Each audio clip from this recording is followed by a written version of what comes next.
Bonsoir à tous. À Conakry comme à Freetown avec le match retour Sierra Leone-Bénin qualificatif pour la CAN Cameroun 2021 qui va se jouer l'année prochaine.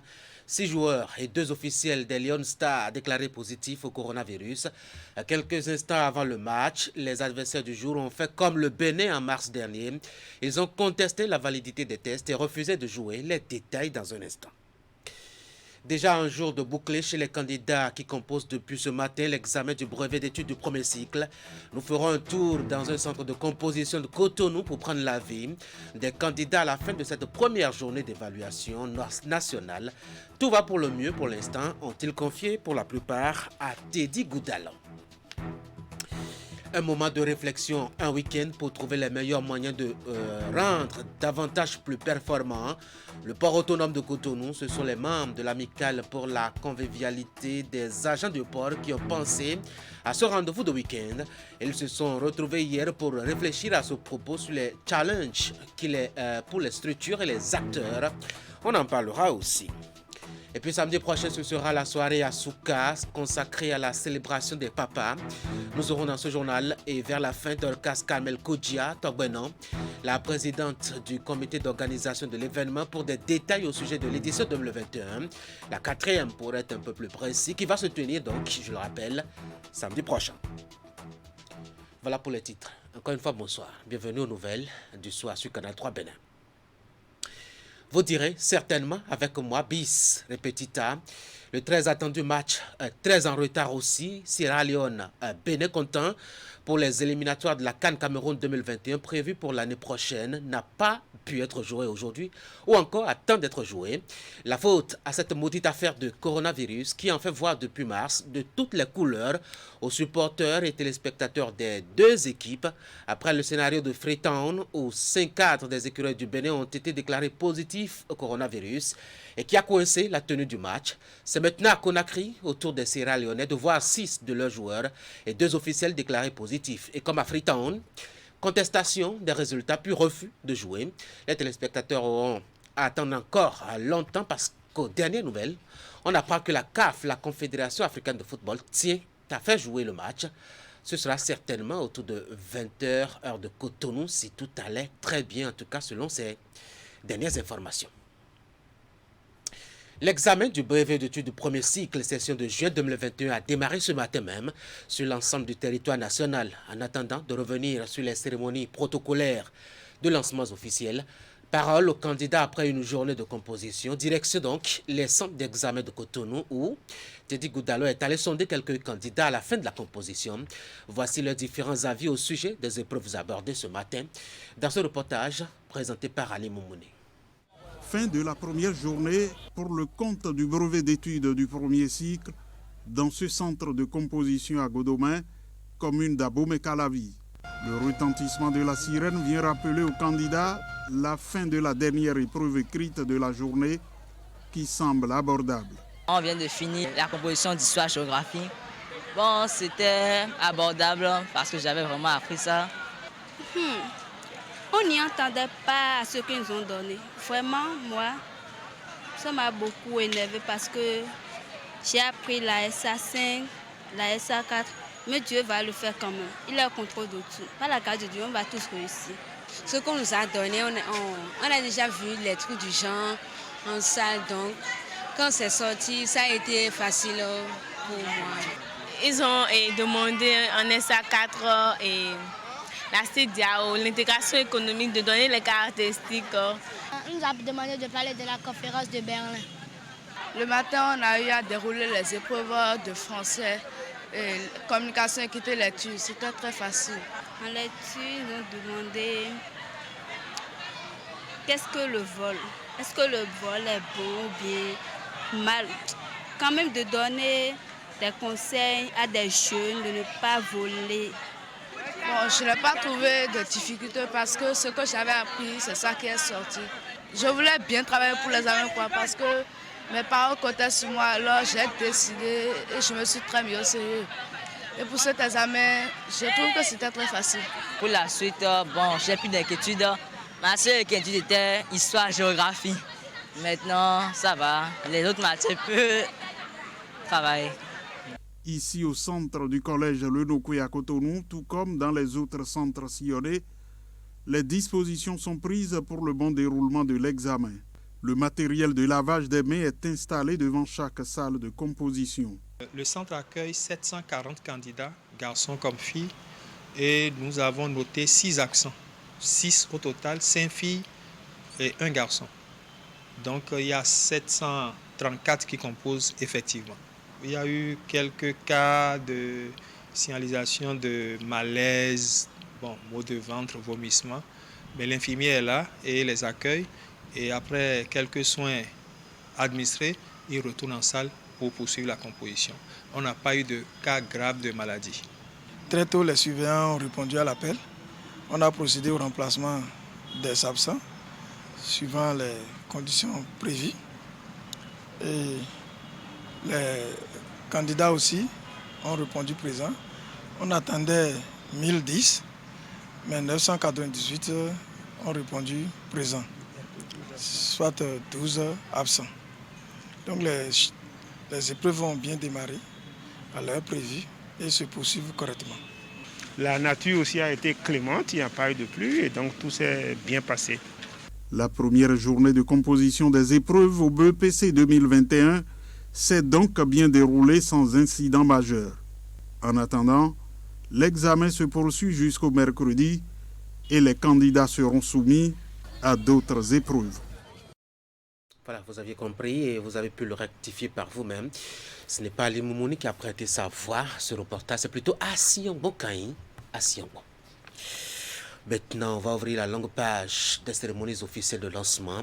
145 134 composent depuis ce matin à cet examen sur l'ensemble du territoire national. À Cotonou, les choses ont bien démarré, notamment avec le préfet du littoral, Aléoron Labarti, lancé les épreuves au collège d'enseignement général d'Antokba. Ali Moumouni cette fois-ci. C'est ici qu'est lancé, pour le compte du littoral, l'examen du brevet d'études du premier cycle, session de juin 2021. Un peu après 7 heures, le préfet du département et le premier adjoint au maire ont procédé à la routine traditionnelle de ces occasions. Échange avec les examinateurs, les surveillants avant le lancement des épreuves. Donc votre mission, elle est préventive. Elle est là pour dissuader toute vérité de tricherie. Mais je sais que vous savez faire. C'est pour ça que vous êtes tous là. Et donc je vous souhaite, en même temps que les enfants, beaucoup de courage, beaucoup de patience, beaucoup d'adresse pour que nous puissions avoir les meilleurs résultats.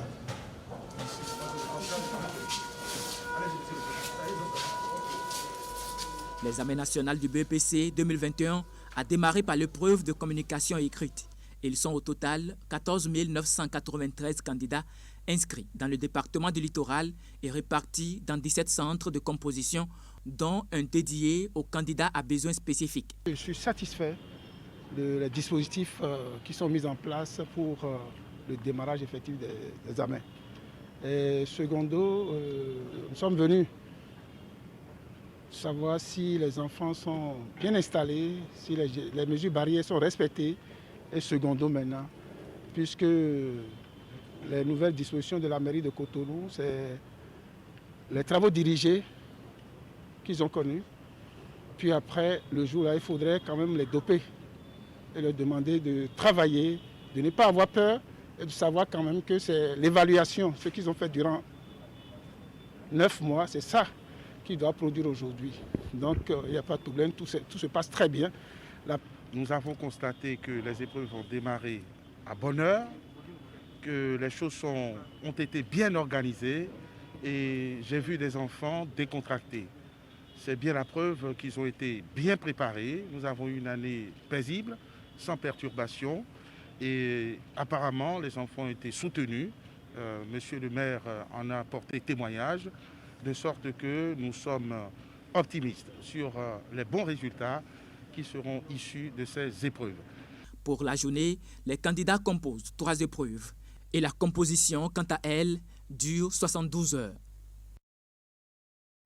Non loin de Cotonou, à Boumekalavi, vers le nord, l'examen a commencé après le top donné par le maire Angelo Arondino ici, dans cette commune. 1200 2205 candidats sont soumis aux épreuves. Le démarrage officiel a été donné au collège d'enseignement général de l'arrondissement central de la commune. Clément Achadi, Henri Ganti. 7h45 ce lundi, le maire de la commune d'Abomey-Calavi et sa délégation font leur entrée au collège d'enseignement général 1 de la ville. Le centre de composition qui abrite le lancement officiel des épreuves écrites de l'examen du brevet d'études du premier cycle BEPC. Un bon père de famille et parent d'élèves, Angelo Arwandji nous s'est d'abord adressé aux candidats par des mots de conseil. Je suis venu vous réconforter et vous dire qu'il n'y a pas de panique. C'est ce que vous avez l'habitude de faire en classe. L'examen, ce n'est pas un concours. Plein de succès. D'accord? Bonne chance à vous. Il est l'heure dans... Après cette première étape, la délégation du conseil communal et celle du conseil pédagogique de la zone que conduit le chef centre ont procédé à la vérification de l'authenticité des épreuves écrites dans les enveloppes. À 8h, le maire partage les premières épreuves aux candidats après les formalités des mesures barrières contre la Covid. Nous avons trouvé une équipe pédagogique au point et rompue à la tâche. Nous avons saisi l'occasion pour encourager nos enfants à travailler puisque cet examen n'est pas un concours. Nous ne saurions terminer sans dire merci au chef de l'État. Lui qui, de main de maître, a su organiser cette année scolaire. Il n'a pas eu de grève. Tout s'est bien passé à telle enseigne que les examens sont en train d'être tenus en bonne date. Merci également aux différents acteurs du système éducatif de notre pays. Sans oublier les parents aussi qui ont joué leur rôle. Alors, nous souhaitons succès à nos enfants. Dans ce centre du collège d'enseignement général 1 d'Abomey-Calavi, 1205 candidats planchent pour l'obtention de ce certificat. Le chef centre a rassuré sur les dispositions prises pour d'éventuelles difficultés. Pour le chef d'arrondissement d'Abomey-Calavi Centre, le choix porté sur son territoire est une chance pour ses administrés. Je ne peux que, au nom du conseil d'arrondissement, témoigner toute ma gratitude au maire et à la forte délégation quand même qui l'a accompagné. En tout cas, je leur souhaite bonne chance et je souhaite également que le premier au BPC sorte de mon arrondissement. Nous avons 1205 candidats, à savoir 605 série ML et 600 série MC. Nous avons 40 salles de composition. Je dirais aux candidats d'être sereins. L'examen, c'est comme un devoir de classe. Ce qui change, c'est juste l'environnement. Tout à l'heure, j'avais déjà dit aux surveillants de salle que nous sommes appelés pour une mission républicaine.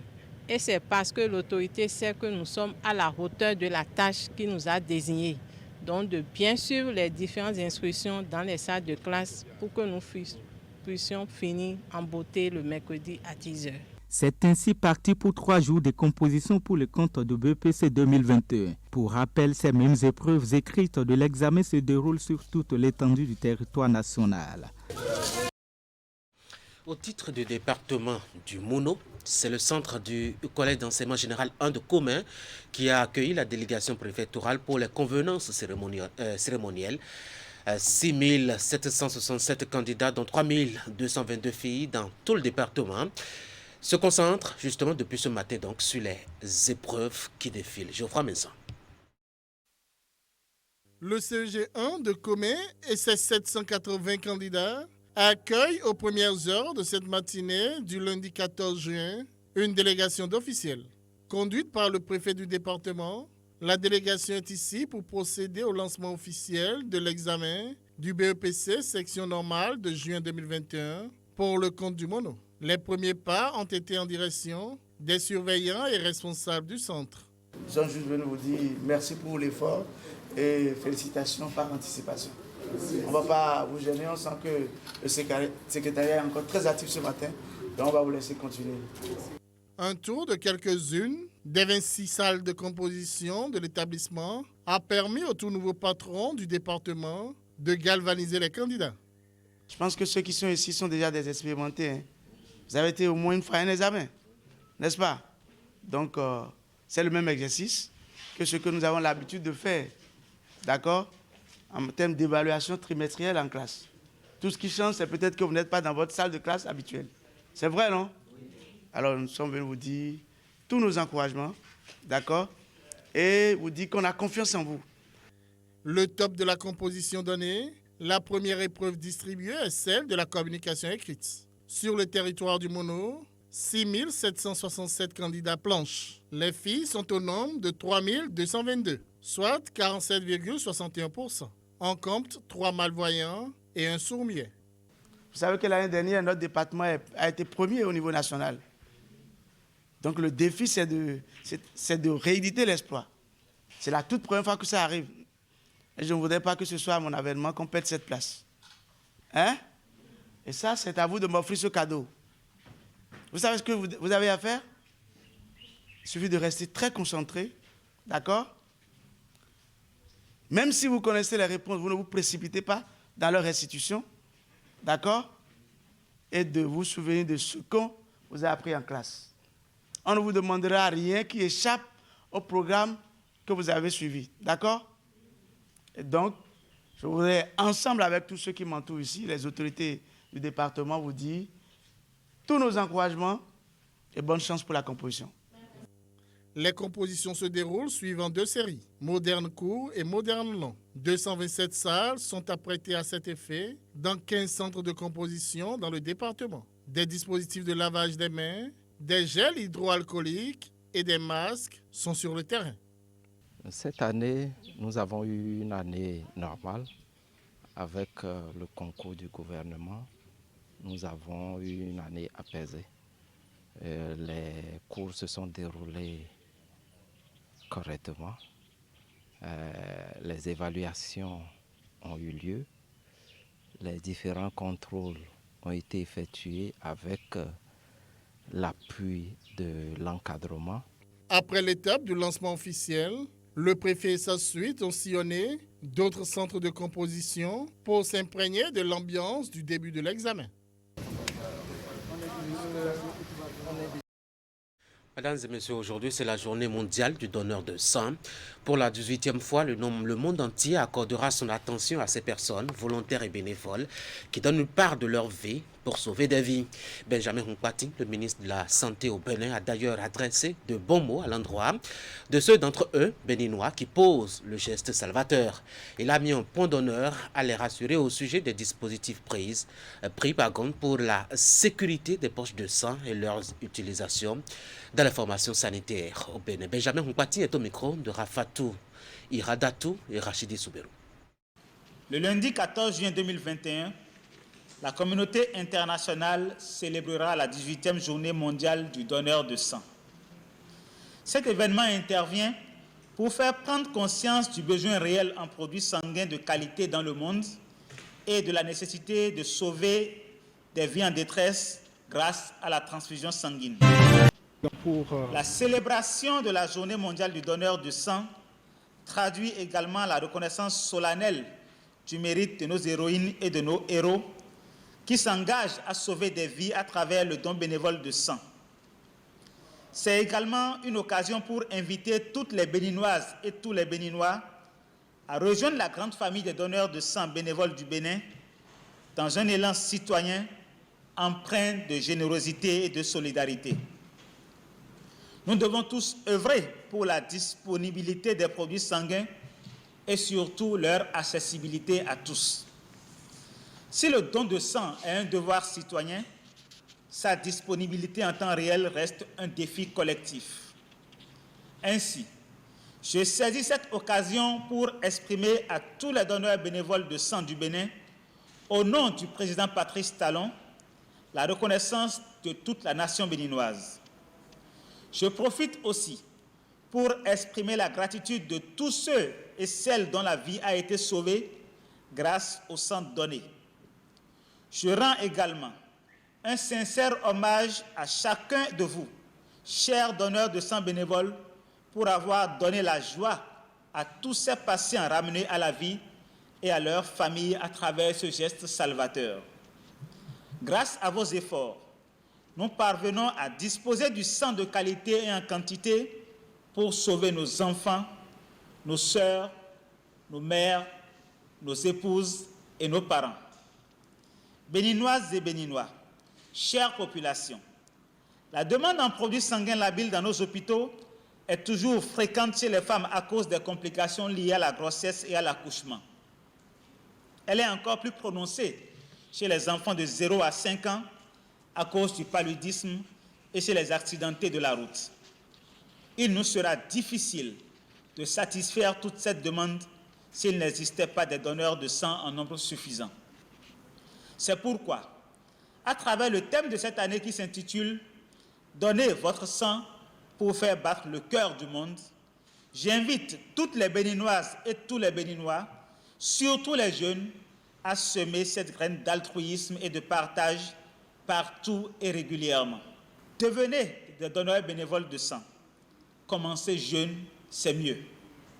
Aussi, voudrais-je rassurer toute la population en général et les donneurs de sang en particulier que malgré le contexte lié à la pandémie de la COVID-19, toutes les dispositions sont prises par l'Agence nationale pour la transfusion sanguine afin de poursuivre les collectes de sang tant en équipe mobile qu'au niveau de leurs différents postes fixes de dons de sang. Dans le respect strict des mesures barrières, continuons de sauver des vies grâce aux dons bénévoles et volontaires de sang. Allez donner donc votre sang chaque jour s'il le faut. Toujours dans le domaine de la santé, parlant précisément du sang et des maladies afférentes, je vous apprends que la 8e édition de la Semaine des frontières béninoises s'est ouverte ce week-end pour une formation des agents de santé des zones frontalières sur les maladies du sang. Je veux citer la drépanocytose, l'hémophilie, le cancer du sang et bien d'autres. Mes questions que viennent chercher des histoires de maladies et de sang dans la célébration des frontières, diriez-vous certainement. En fait, nous explique Hélène Amoussou dans son reportage. L'activité est portée par l'Agence béninoise de gestion intégrée des espaces frontaliers ABGF en partenariat avec la Société béninoise de médecine interne. Voici, pour mieux comprendre, les détails contenus justement dans son reportage. La campagne va couvrir les 36 communes frontalières du pays. Cette mobilisation itinérante entre dans le cadre de la célébration de la 8e édition de la Semaine béninoise des frontières. Elle est organisée par l'Agence béninoise de gestion intégrée des espaces frontaliers ABGF. Cette année, l'agence entend mettre en exergue les problèmes des populations des frontières, notamment dans le domaine de la santé. J'ai été témoin malheureux de plusieurs situations. Un enfant, il faisait de l'anémie et pour le traiter, là c'est les zones frontalières, il n'y a pas de médecin. Un médecin de fortune prélève du sang au père et administre à l'enfant. Et l'enfant est mort sur le coup. Et devant cette situation, nous nous sommes dit qu'il serait important qu'on ait ces échanges-là pour permettre aux soignants qui sont dans ces zones d'avoir un peu plus de capacité, de savoir là où s'arrête leur responsabilité et quand référer ces malades à des niveaux supérieurs. À Savalou, première escale de la campagne, la BGF avec l'appui de la SOBEMI, la Société béninoise de médecine interne, a lancé la formation des agents de santé des espaces frontaliers. Les échanges portent sur les maladies du sang, telles que la drépanocytose, l'hémophilie, le cancer du sang et autres. Considérées comme émergentes, ces maladies sont méconnues du grand public et quelquefois du monde sanitaire des zones reculées. Ce sont des maladies, soit génétiques, soit des maladies acquises, mais du fait de l'ignorance des populations et aussi des agents de santé, on n'arrive pas à faire le dépistage. Donc, il faut accompagner les agents de santé pour le dépistage, parce que, comme vous le savez, quelle que soit la maladie, quand on s'y prend tôt, on a des chances de guérison ou tout au moins des chances de rémission.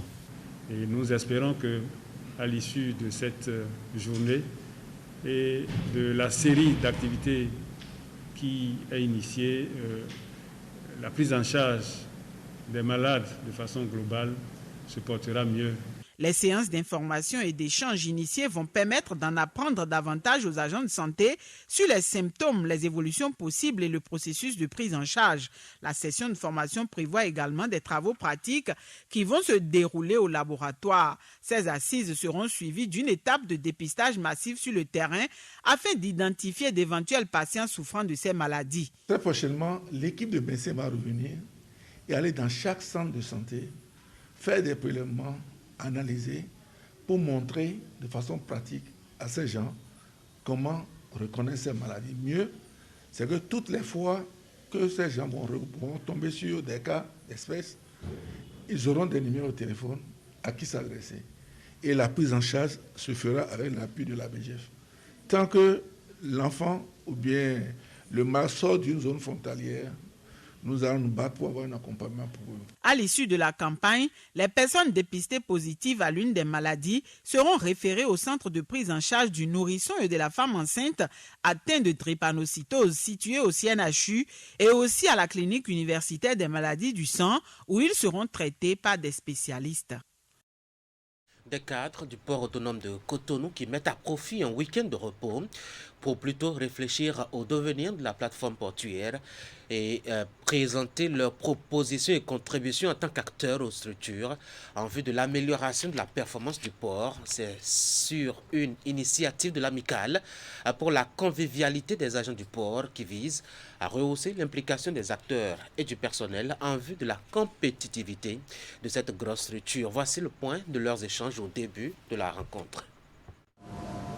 Tant qu'il reste à faire, il reste à parfaire. C'est une offensive pour l'amélioration de la performance et de la compétitivité du port autonome de Cotonou, menée par l'amicale pour la convivialité des agents du port, Convipac. Elle réunit ici acteurs et structures de la plateforme en vue d'échanges et de partage autour des rôles et responsabilités de chacun et de tous. Nous avons décidé de faire toujours le maximum pour que le port de Cotonou soit toujours performant. Parce que nous avons l'ambition de devenir le meilleur port de l'Afrique. Et c'est pour cela que nous avons organisé ces assises.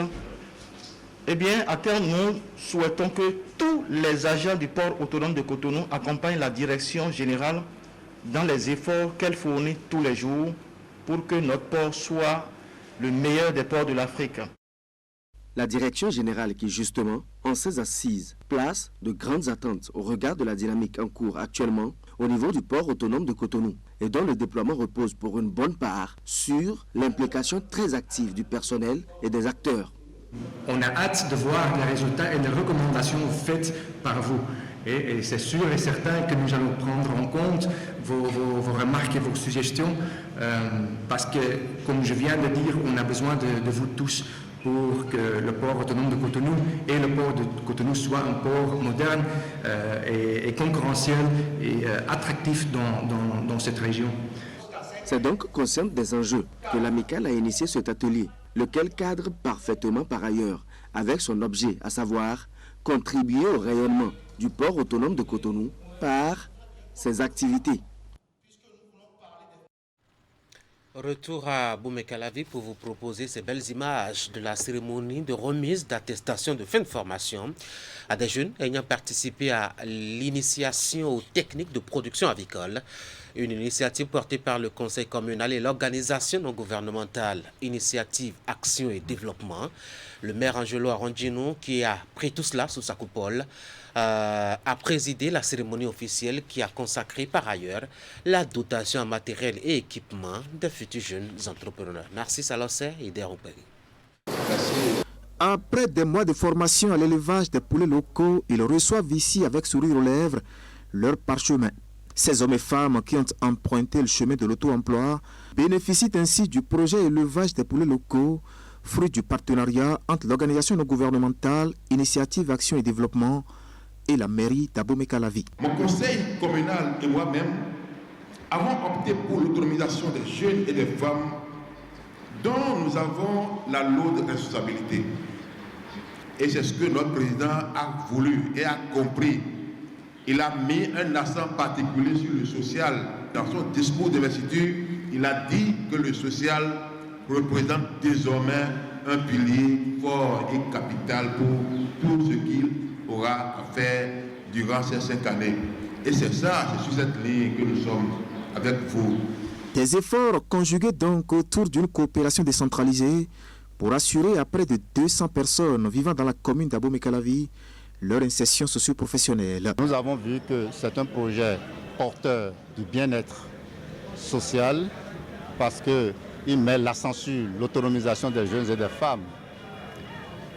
Cela s'inscrit parfaitement dans le programme d'action de notre maire parce que avoir les jeunes d'aujourd'hui qui chantent partout, qui crient partout de la précarité, du chômage. Ce projet de formation de l'élevage de poulets pour toucher, pour pousser la jeunesse à se prendre en charge, à mener une activité libérale.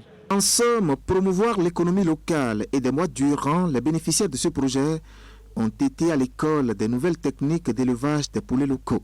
Cerises sur le gâteau, des couveuses leur ont été offertes pour leur apporter du confort dans leurs activités. Nous faisons un très bon usage des couveuses pour le développement de nos activités au sein de la commune.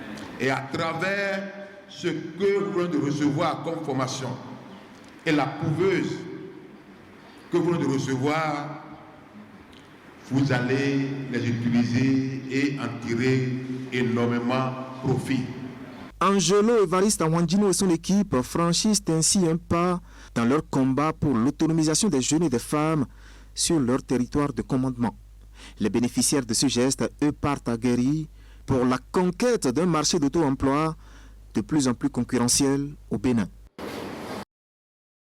Les professionnels des médias des départements du Mono et du Koufou ont célébré en début de semaine dernière la journée internationale de la liberté de la presse. Ils ont rattrapé l'édition de cette année passée depuis le 3 mai dernier. Ils en ont profité pour réfléchir sur la corporation et les mots qui minent l'épanouissement des différents acteurs y intervenant. Geoffroy Menson.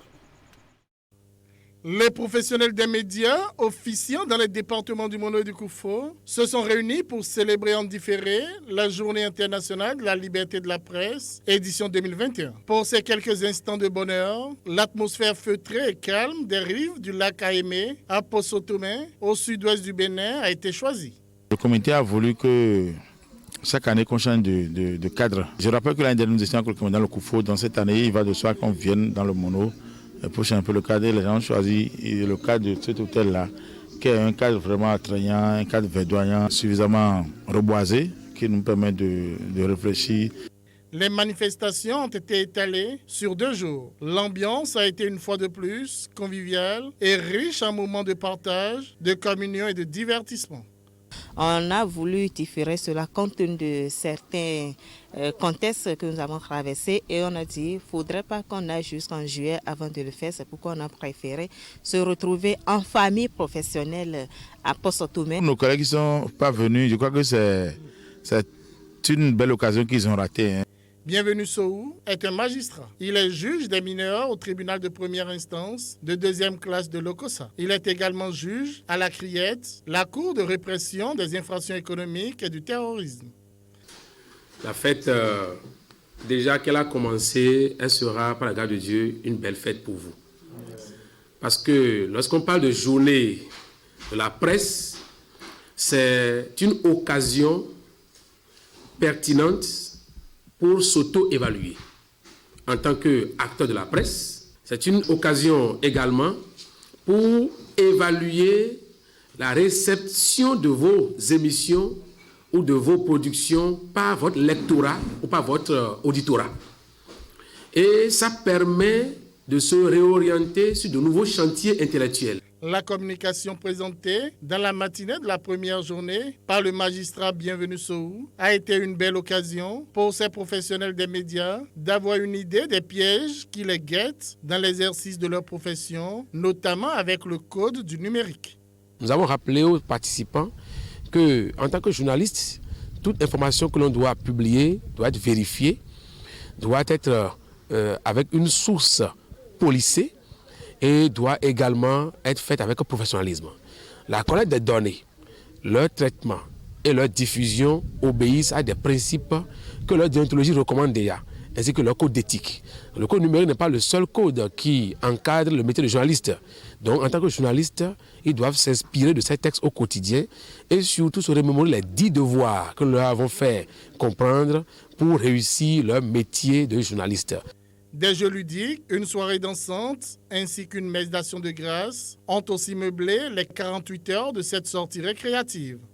C'est avec grande joie que nous nous retrouvons en ces lieux, ici à Poso-Tomé, pour dire merci à Dieu, tout simplement, et célébrer notre unité, notre solidarité.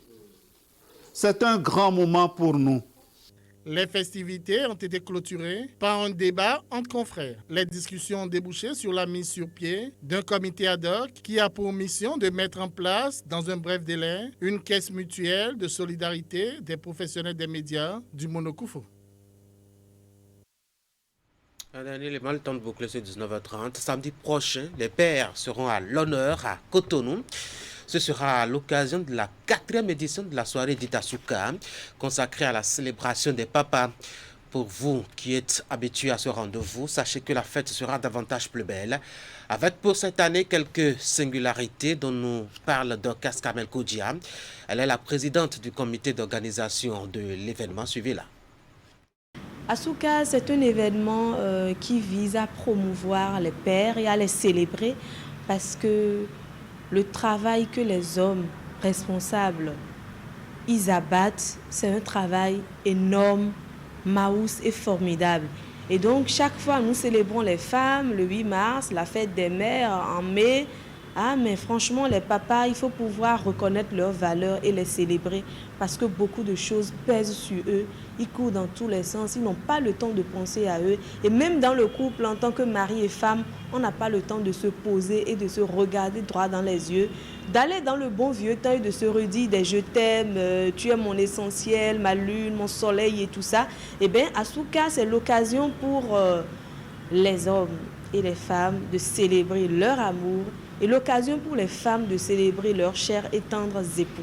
Asuka 2021, ce n'est pas seulement une soirée pour les couples, c'est également l'occasion que vous avez d'acheter un ticket, de l'offrir à votre parrain, de l'offrir à votre marraine, de l'offrir à quelqu'un qui vous a rendu un service, à quelqu'un que vous aimez et vous voulez le voir heureux. Offrez-lui ce ticket pour venir partager un moment majestueux. Et ce que vous allez manger cette soirée-là à Asuka, le 19 juin 2021, à partir de 19h30 à Azalaï, ce serait du waouh. Franchement, achetez vos passes à 25 000 francs en solo et à 45 000 francs en couple. Vous pouvez les acheter au 229 97 22 96 86 ou le 94 24 26 64. Prenez le rendez-vous, ne ratez pas, ce serait formidable. Et c'est une initiative de la coach Joanne que nomme Fanou, consultante en harmonie des foyers et présidente du groupe Foyer Sacré. Ne vous le faites pas compter, vous devez être là. Vous devez venir vivre en live l'amour, le plaisir, le partage, parce qu'il y aura un contenu très riche, des déclarations d'amour, oh là là, la coupure du gâteau, diverses communications, le trophée Asuka 2021 et il y aura également, je vous en prie, des déclarations cœur à cœur. Venez voir les hommes et les femmes en train de s'apprécier. Yeux dans les yeux en plus, je vous assure. Les chaises, on va les disposer de manière à ce que l'homme et la femme puissent se regarder directement droit dans les yeux. Vous savez, ça fait une certaine fusion. Et il faut un nouveau départ dans le couple. Il faut bouger les pignons à un moment donné. Il faut mettre du sel, il faut mettre du miel, il faut mettre du piment. La soirée Asuka 2021, 4e édition, c'est ça. Et je veux demander à toutes les femmes d'acheter le ticket pour leur mari parce qu'ils le méritent. Voilà, soirée Asuka avec cette invite aux femmes pour acheter des tickets pour inviter leurs amours. C'est pratiquement fini pour cette session d'information. Je vous rappelle que nous avons dit 2 mots au sujet de la rencontre encore manquée, faut-il le dire, entre la Sierra Leone et le Bénin. Je vous parle de football, comptant pour les éliminatoires de la CAN Cameroun prévues pour l'année prochaine. 6 des joueurs de la Sierra Leone ont été testés positifs au coronavirus. Et comme à Freetown, avec les écureuils, ils ont refusé de jouer, dénonçant une manipulation des tests en leur défaveur. Et pour ce que nous apprenons pour les dernières informations, et ça est à prendre avec beaucoup de pincettes, eh bien, la rencontre pourra être jouée, non pas tout à l'heure à 20h, mais plutôt demain à 17h, si tout allait très bien. Nous avons fait le tour de quelques centres de composition du BEPC. Vous le savez, l'examen pour la session de juin 2021 a démarré ce matin sur l'ensemble du territoire national. À Cotonou, nous avons les premières impressions d'après la première journée de composition auprès de certains candidats. Tout se passe normalement bien, mais au-delà du constat du bon déroulement de l'examen à Cotonou, nous avons fait le tour de Bénin pour constater le bon démarrage ce matin avec la série interminable de lancements officiels. Célébrer les frontières tout en répondant aux besoins d'une meilleure connaissance des maladies du sang. La BGF, la structure étatique qui veille sur les frontières du Bénin, et la société béninoise de médecine interne ont ouvert depuis ce week-end une séance d'échange et de formation dans ce sens. Vous en avez appris davantage à ce propos dans ce 19h30 qui va s'arrêter ici et maintenant. Merci pour tous de m'avoir suivi. Vous passez une très bonne soirée. À demain, 19h30.